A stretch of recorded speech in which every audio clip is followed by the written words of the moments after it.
नहीं मानता। बुद्ध ने भगवान को नहीं माना, बाबा साहब डॉक्टर अम्बेडकर ने नहीं माना, हमारे महापुरुषों ने नहीं माना। हमारे महापुरुषों ने कहा कि मानव मानव एक समान की बात होनी चाहिए, भगवान की बात नहीं होनी चाहिए। हम भगवान और भाग्य पर विश्वास नहीं करते हैं, हम विश्वास करते हैं इंसानियत पर, हम विश्वास करते हैं संविधान पर, हम विश्वास करते हैं मानवता के अंदर। मगर कुछ लोग संविधान को तोड़ना चाहते, संविधान को खत्म करने की पूरी प्लानिंग चली हुई है। कोई भी व्यक्ति अपनी आवाज निकालता है तो झूठे मुकदमे डालकर जेल में डाला जाता है। मगर ये जानते नहीं हैं कि हम बाबा साहब डॉक्टर अम्बेडकर और बुद्ध के मानने वाले हैं, तुम्हारे झूठे मुकदमों से डरने वाले नहीं हैं। इनको पता होना चाहिए कि बाबा साहब डॉक्टर अम्बेडकर ने इस देश के अंदर जो क्रांति लेकर आए हैं, जो बाबा साहब डॉक्टर अम्बेडकर ने अपने कलम के माध्यम से जो संविधान दिया है, वो संविधान हमें आजादी देता है कि हम इस देश के अंदर वो सब काम कर सकते हैं जो संविधान में लिखा हुआ है। मगर संविधान को पढ़ना पड़ेगा।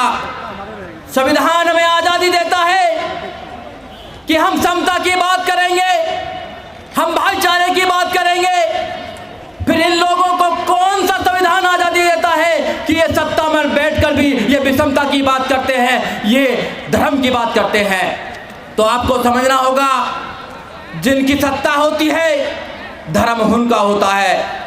आप सत्ता के लिए क्या कर रहे हैं? जैसे भंते जी ने अभी कहा कि लोगों को पार्लियामेंट में जाना चाहिए, 1 से 31 मेंबर ऑफ पार्लियामेंट हमारे जाते हैं, मगर वहां कोई क्रांतिकारी नहीं जाता है। सब अपनी कुर्सी की बात रखने के लिए जाते हैं। इस कुर्सी के लिए बाबा साहब डॉक्टर अम्बेडकर ने संघर्ष किया है और संघर्ष करके हमको एक आज़ादी दी है।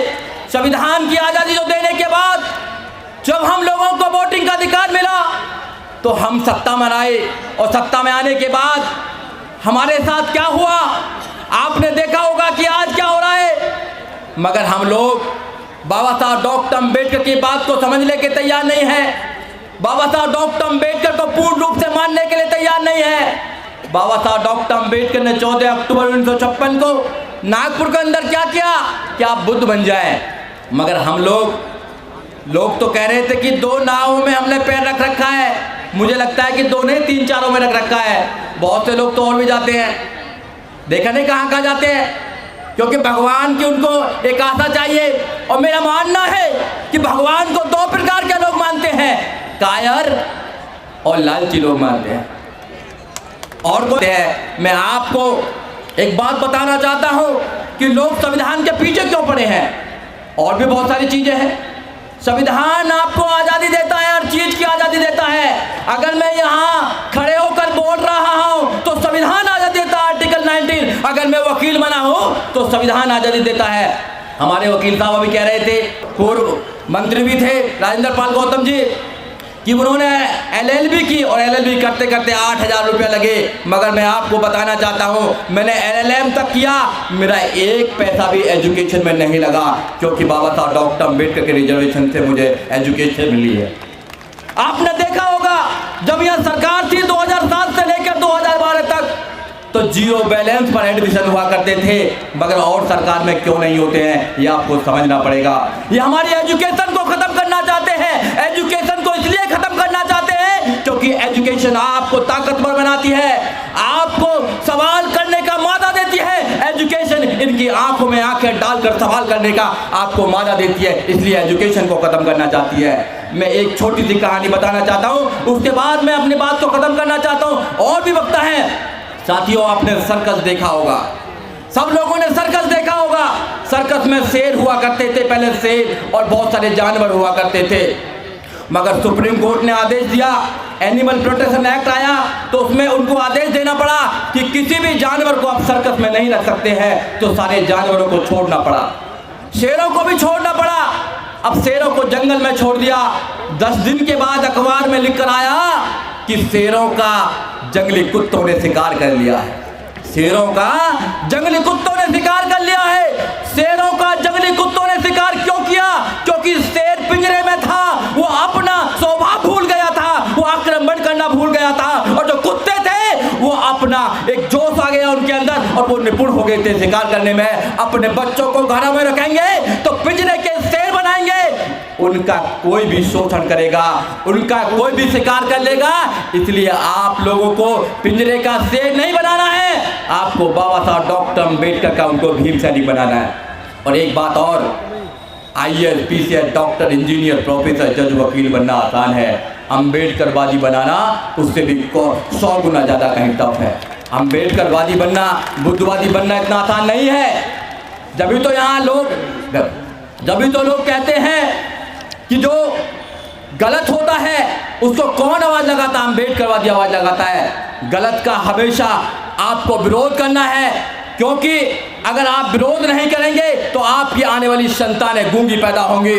अगर आप विरोध करेंगे तो इतिहास में आप बागी कहलाएंगे, मगर आप गुलाम नहीं कहलाएंगे। मैं इतिहास का छात्र हूँ, एक्टिविस्ट हूँ, तो मेरी खोजी नज़र इतिहास से जुड़े हुए पहलुओं पर हर समय रहती है, क्योंकि हम सब पढ़ते हैं कि जो इतिहास नहीं जानता वो समाज गुलाम होता है, लेकिन समाज में हमारा इतिहासकार ही नहीं है।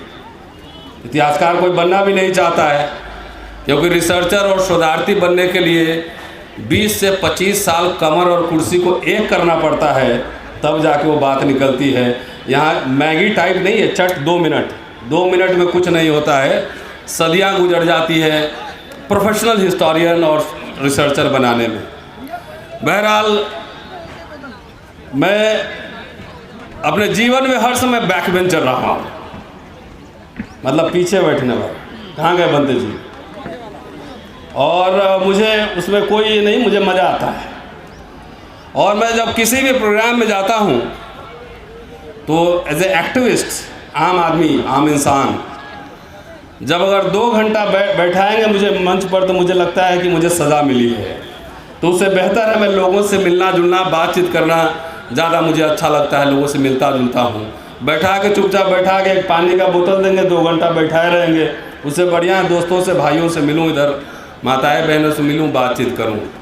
लेकिन चलिए, अच्छी बात है, हमारे समाज में बहुत दिनों से लोगों को सामने बैठने नहीं दिया गया, तो कम से कम ये आदत तो पड़ी कि बैठ गए।